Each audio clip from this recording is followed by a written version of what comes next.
नमस्कार दोस्तों, जैसे जैसे यूक्रेन और रूस का जंग बढ़ता जा रहा है वैसे वैसे हानि और बढ़ता जा रहा है।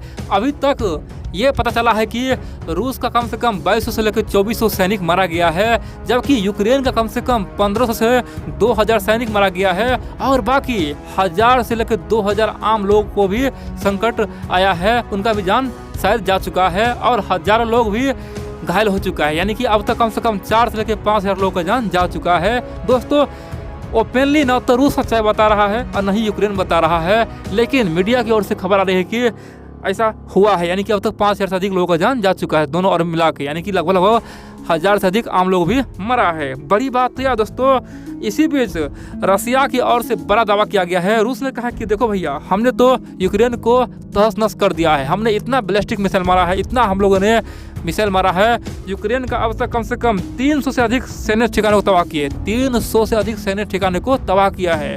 कई सारे एयर बेस को उड़ाए हैं, कई सारे नेवल बेस को उड़ाए हैं, कई सारे आर्मी बेस को उड़ाए हैं। यूक्रेन को अब हम मौका ही नहीं दिए हैं। यूक्रेन कहाँ से बमबारी करेगा? मान लो यूक्रेन को अमेरिका कुछ देता भी है तो कहाँ से भेजेगा? हमने उसका नेवल बेस उड़ा दिया है, उसका एयर बेस उड़ा दिया है, अमेरिका कैसे भेजेगा? हो सकता है तो एयर लिफ्ट करेगा, हो सकता है तो हेलीकॉप्टर से भेज सकता है, और कोई उपाय नहीं है।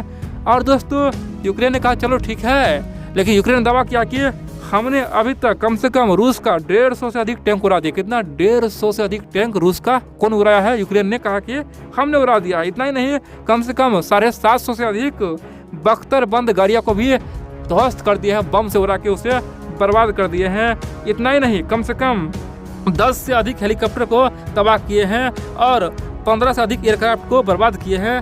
15 से अधिक दोस्तों एयरक्राफ्ट, किसका? रसिया का ऐसा बर्बाद हुआ है जो मैं बोल रहा हूँ। इतना ही नहीं, यूक्रेन ने कहा कि कम से कम 25 से अधिक क्रूज मिसाइलों को हमने हवा में भी गिरा दिया, मार दिया। यानी कि ये युद्ध इतना आसान नहीं जितना रूस सोच रहा था। अब की बार बहुत बड़ा जंग होगा, ये दुनिया याद रखेगा। दोस्तों, यूक्रेन कह रहा है कि ये दुनिया के लिए एक ऐतिहासिक युद्ध है। इसे दुनिया सीखे कि एक तानाशाह देश, एक पावरफुल देश छोटे देश पे हमला किया, उसका नतीजा क्या हुआ। यहाँ से भविष्य बदलेगा और भविष्य में किसी भी पावरफुल देश को कभी भी इतना हिम्मत नहीं मिलेगा कि वो किसी कमजोर पे हमला कर दे, क्योंकि आज मैं उसको इतना सबक सिखाऊंगा ना, बेशक हम लोग खत्म हो जाएंगे लेकिन रूस को बर्बाद कर देंगे। दोस्तों, ये बात कौन बोल रहा है? ये यूक्रेन बोल रहा है। बड़ी बात है दोस्तों, इस युद्ध का खतरा देखते हुए अब दुनिया के तमाम थिंक टैंकों ने कहा कि देखो भैया, ये महीना यानी कि मार्च महीना में हो सकता है तो एक पुराना युद्ध भी होगा, छोटा मोटा एक पुराना युद्ध होगा, हो सकता है तो लाखों लोग का जान जा सकता है। ऐसा माहौल बन चुका है, अब तो कुछ भगवान ही करेगा। दोस्तों, यहाँ पे अब भारत से एक बार फिर से नेटो, अमेरिका, यूरोप ने अंतिम बार मौका बोला है कि आप आइए, कम से कम दुनिया को बचाइए, मानव को बचाइए। मैं आपको तमाम बातें बता आखिरकार होने क्या वाला है, भारत अब करने क्या वाला है, लेकिन इन सबसे पहले आप लोग को बता दूँ दोस्तों, आप लोग वीडियो पूरा देखते लेकिन वीडियो को लाइक करना भूल जाते हैं। इसीलिए आप लोग एक काम करें, जितना हो सके वीडियो को लाइक करें, चैनल को सब्सक्राइब करें और कमेंट भी करें, जितना हो सके शेयर करें, क्योंकि आप लोग का एक लाइक कमेंट से हमें यकीन होता है चलो भैया कई सारे मित्र हैं जिसे ये वीडियो पसंद आता है, और मैं आपको वादा करता हूँ हर दिन आप लोगों के लिए सबसे अलग, सबसे हटके एक यूनिक वीडियो बना के लाता रहूँगा। आप जानते आखिरकार हुआ क्या है? दोस्तों, जो माहौल बन रहा है दोनों ओर से नुकसान हो रहा है। यानी कि अगर इसी का वजह से चलता रहे तो ये युद्ध कम से कम कई महीना घिस जाएगा। और दोस्तों, रूस चाहता है कि ये युद्ध कम से कम 10 से 15 दिन में निपट जाए। और रूस का दावा है कि हमने पूरे यूक्रेन को चारों तरफ से घेर लिया है, जगह जगह हमारा टैंक, हमारा सेना घूम रहा है, और कीवी यानी कि यूक्रेन की राजधानी भी हमारे कब्जे में है। आज नहीं, यानी कि 2-4 दिन में उसे हम पूरी तरह से तहस नहस कर देंगे। दोस्तों, रूस ऐसा कह रहा है और यूक्रेन तो कुछ और ही करे, यानी कि ये युद्ध घमासान होते जा रहा है और इसी रफ्तार देखेंगे तो कई महीना जा सकता है। इसीलिए खासतौर पे अंत में देखेंगे व्लादिमीर पुतिन। दोस्तों, एक हफ्ता बाद देखेंगे अगर ये युद्ध शांत नहीं हुआ, अगर 5 से 6 दिन में अगर इसका कोई नतीजा नहीं निकला, तो देखेंगे अंत में पुतिन दोस्तों वो फैसला लिया जिसका किसी को उम्मीद नहीं था। हो सकता है एक बहुत बड़ा बम गिरा दे, हो सकता है तो यूक्रेन को सबक सिखाने के लिए छोटा मोटा न्यूक्लियर बम गिरा दे। अब यहाँ पे कई सारे मित्र बोलेगा अरे भाई पुतिन इतना मूर्ख नहीं है, ऐसा बिल्कुल नहीं करेगा, ये तुम केवल फेंक रहे हो। दोस्तों, अगर आपको ऐसा न लगे तो आप लोग केवल 2 महीने पहले का पुतिन का बयान सुनेंगे। पुतिन ने ओपनली कहा था कि अगर हमें परमाणु बम गिराना पड़े तो हम गिराएंगे, कोई इशू नहीं है, ये हम क्यों बनाए थे। अगर जहाँ पे हमारा मान सम्मान गिरेगा, जहाँ पे अगर हमें दुनिया से खतरा होगा तो हम किसी से वंचित नहीं रहेंगे। ये मत समझो कि हम छोड़ देंगे। जब अमेरिका अपने स्वार्थ के लिए बम गिरा सकता है तो हम क्यों नहीं। इसलिए दोस्तों पुतिन हार कभी नहीं मानेगा। रूस का हार ये संभव नहीं है। अगर रूस का हार हुआ तो पुतिन का लाइफ का कहानी खत्म हो जाएगा, उसका हार हो जाएगा। इसलिए आप देखेंगे या तो छोटा मोटा परमाणु युद्ध भी हो सकता है या फिर बड़े स्केल का दोस्तों न्यूक्लियर बम के अलावा हो सकता है तो केमिकल बम गिरा दे, हो सकता है दोस्तों बायोलॉजिकल बम गिरा, कुछ भी कर सकता है। यानी कि ये खतरनाक माहौल लगेगा ना तो लाखों आदमी का जान दोस्तों जाने वाला है। और इसीलिए दुनिया के तमाम बड़े बड़े देशों ने भारत से एक बार फिर से मदद मांगा है कि आप इस बीच में आइए, कम से कम सबको जान बचाइए। आप बोलेंगे तो भारत यहाँ पे क्या करेगा।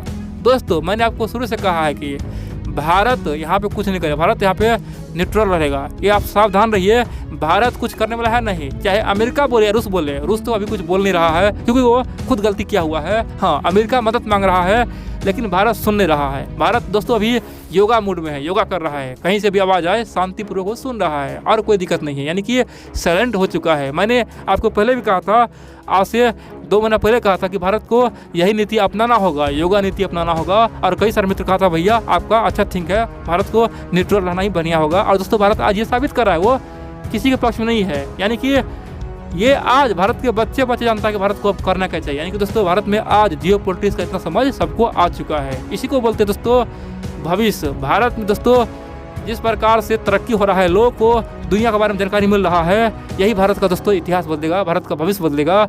हम ही आप दोस्तों भारत का भविष्य है। इसीलिए जानकारी रखिए भारत आगे करने क्या वाला है। इन सब के अलावा एक बार जान लीजिए, अमेरिका एक अंतिम दौर चलेगा। पता कहाँ? अमेरिका ने एक बड़ा प्लान बनाया है। अगर ये प्लान सफल रहा तो भारत हो सकता है तो अब तक का सबसे बड़ा मुसीबत में फंस जाएगा। दरअसल आप जानते हैं बहुत जल्द जापान में एक बहुत बड़ा मीटिंग होने वाला है, वो है क्वाड का। और उस मीटिंग में जो बाइडन, भारत के पीएम मोदी और जापान के पीएम फोमियो किशिदा, इतना ही नहीं स्कॉट मॉरिसन ऑस्ट्रेलिया के पीएम, ये चारों वर्ल्ड का टॉप लीडर एक साथ मिलेंगे और वो भी इसी युद्ध के दौरान दोस्तों। तो इस युद्ध में प्लान ये है कि वैसे भी ये ऑस्ट्रेलिया, जापान, अमेरिका तो ऑलरेडी एक तरफ है। अब दोस्तों यहाँ पे भारत को मजबूर इतना कर देगा ना, अमेरिका, जापान, ऑस्ट्रेलिया बोलेगा कि अगर आप यहाँ पे कुछ नहीं बोलेंगे तो हम आपके लिए कभी कुछ नहीं बोलेंगे। चीन जो भी करेगा वो करने देंगे। अब दोस्तों एक बात समझो, आखिरकार ये क्वाड बना क्यों था? भारत तो पहले कहा, देखो भैया क्वाड का नीति क्या था, वो है इंडो पैसिफिक क्षेत्र में चीन को काउंटर करना। अब तुम बोल रहे हो कि रूस से लड़ो, कल बोले हो तुम कि नेपाल से लड़ो, परसों बोले हो तुम कि बांग्लादेश से लड़ो। ऐसा थोड़ी होगा दोस्तों। भारत का एक ही नीति होगा।